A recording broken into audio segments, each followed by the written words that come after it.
Bismillahirrahmanirrahim. Assalamualaikum warahmatullahi wabarakatuh. Innal hamdalillah nahmaduhu wa nasta'inuhu wa nastaghfiruh wa na'udzu billahi min shururi anfusina wa min sayyiati a'malina. May yahdihillahu fala mudhillalah wa may yudlil fala hadiyalah. Asyhadu an la ilaha illallah wahdahu la syarikalah wa asyhadu anna Muhammadan abduhu wa rasuluh, amma ba'd. Pemirsa Sempat TV yang berbahagia, puji syukur alhamdulillahirabbil alamin, saat ini kita masih dipertemukan dengan bulan suci Ramadan tahun 1442 Hijriah. Bertemu dengan Ramadan adalah nikmat yang luar biasa, karena sungguhnya Allah Subhanahu wa taala masih memberikan kesempatan kepada kita untuk memperbaiki diri, menjadi manusia baik, menjadi manusia mulia. Tapi semua juga kembali kepada kita. Mampukah kita memanfaatkan Ramadan tersebut dengan sebaik-baiknya? Pemirsa yang berbahagia, materi kultum kali ini berjudul pentingnya doa dalam kehidupan. Pentingnya doa dalam kehidupan.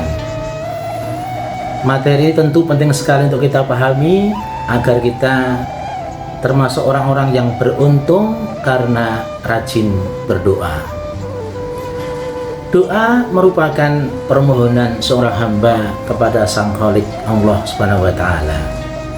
Kadang muncul pertanyaan, mengapa kita harus berdoa? Bagaimana kalau kita tidak berdoa? Inilah yang perlu kita jawab. Jamaah rahimani wa rahimakumullah. Dalam hidup ini kita sering mendapatkan musibah berat yang menerpa diri kita, baik masalah ekonomi, masalah kesehatan, masalah keluarga, dan sebagainya. Masalah itu tak kunjung usai dan kita tidak mampu menyelesaikan karena memang di luar kemampuan kita. Inilah yang bikin hidup itu menjadi pusing, stres, bahkan frustrasi. Karena hidup jauh dari harapan, hidup jauh dari rasa aman, nyaman, bahkan bahagia. Untungnya kita masih punya Allah Subhanahu wa taala, Tuhan yang maha baik, yang tidak pernah membiarkan hambanya terus-menerus dalam kebingungan. Maka Allah Subhanahu wa taala memberikan solusi menyelesaikan masalah itu dengan cara berdoa. Berdoa mohon kepada Allah Subhanahu wa taala, Tuhan yang maha perkasa, yang mengatur seluruh kehidupan kita. Jamaah rahimani wa rahimakumullah. Ada satu hal yang harus kita pahami, bahwa apapun yang kita alami di dunia ini, senang susah, suka duka, bahagia, sengsara, bahkan musibah, sebenarnya telah Allah tetapkan sebelum kita lahir ke dunia.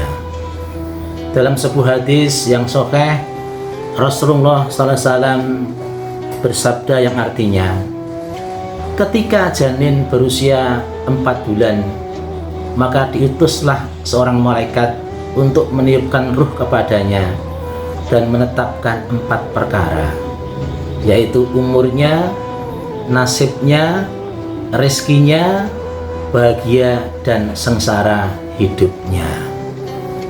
Jadi nasib kita, baik buruk, bahagia, sengsara, sudah Allah takdirkan ketika kita masih dalam alam kandungan.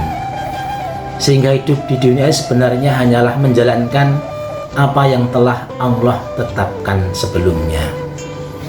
Namun Allah Subhanahu wa taala ternyata masih memberikan kesempatan kepada kita untuk memperbaiki semua itu dengan cara berdoa. Sebagaimana Rasul sabdakan, la yarudul khoto'a ilad doa. Tidak ada yang bisa menolak takdir kecuali doa.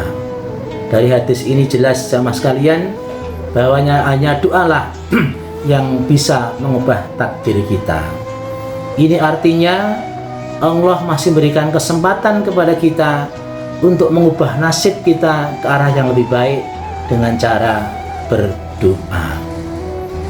Berdoa meminta kebaikan-kebaikan yang kita inginkan. Berdoa meminta dihindarkan dari kejelekan-kejelekan yang mungkin akan menimpa kita. Jadi doalah sarana yang paling tepat untuk memperbaiki hidup kita. Jamaah rahimani wa rahimakumullah. Ada 3 hal penting yang harus kita pahami agar kita termasuk orang-orang yang senang berdoa. Pertama, doa adalah ibadah. Rasul bersabda, ad-du'a'u huwal ibadah. Doa adalah ibadah. Ad-du'a'u muhul ibadah. Doa adalah intinya ibadah. Sehingga orang yang berdoa pasti dapat pahala, karena doa itu adalah ibadah. Maka semakin banyak kita berdoa, semakin banyak pula pahala yang kita dapat. Kedua, orang yang tidak mau berdoa dianggap sombong dan akan dimasukkan ke dalam neraka. Allah tegaskan dalam Quran, innalladzina yastakbiruna an ibadati sayadkhuluna jahannama dahirin. Yang artinya, sesungguhnya orang-orang yang menyombongkan diri dari menyembahku, tidak mau berdoa kepadaku, maka akan aku masukkan ke dalam neraka jahanam dalam keadaan hina dina. Al-Mu'min ayat 60. Jadi kalau kita tidak mau berdoa, malas berdoa, akan masuk kategori orang yang sombong dan tempatnya adalah di neraka. Yang ketiga, yang terakhir, doa pasti dikabulkan. Allah tegaskan, ud'uni astajib lakum. Berdoalah kepadaku, pasti aku kabulkan. Dikabulkan di sini jamaah sekalian, menurut para mufassirin ada 3 makna. Yang pertama, dikabul langsung di dunia ini sesuai dengan apa yang kita minta. Yang kedua, ditunda, dikabulkan di akhirat. Yang ketiga, diganti dengan yang lebih baik, diantaranya sebagai penolak bala atau musibah. Artinya seorang itu yang seharusnya mendapatkan musibah besar lantaran doa-doa yang panjatkan setiap hari, maka musibah itu tidak jadi terjadi. Oleh karena itu, mari kita banyak berdoa. Mudah-mudahan dengan harapan Allah mencintai kita, Allah memberikan pahala yang banyak, dan Allah mengabulkan semua permintaan kita. Dan berdoa di saat berpuasa seperti ini sangat bagus, karena Allah menjamin akan mengabulkan.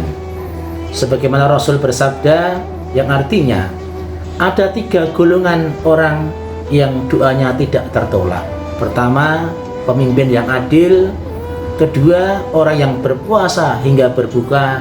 Ketiga, orang yang didolimi. Salah satunya yang tidak ditolak atau pasti dikabulkan adalah orang yang berpuasa hingga berbuka. Oleh karena itu, sekali lagi, mari kita banyak berdoa. Selamat berdoa, semoga hidup kita semakin baik dan sukses. Selamat menunggu berbuka puasa. Sampai ketemu di lain kesempatan. Billahi taufiq wal hidayah. Wassalamualaikum warahmatullahi wabarakatuh.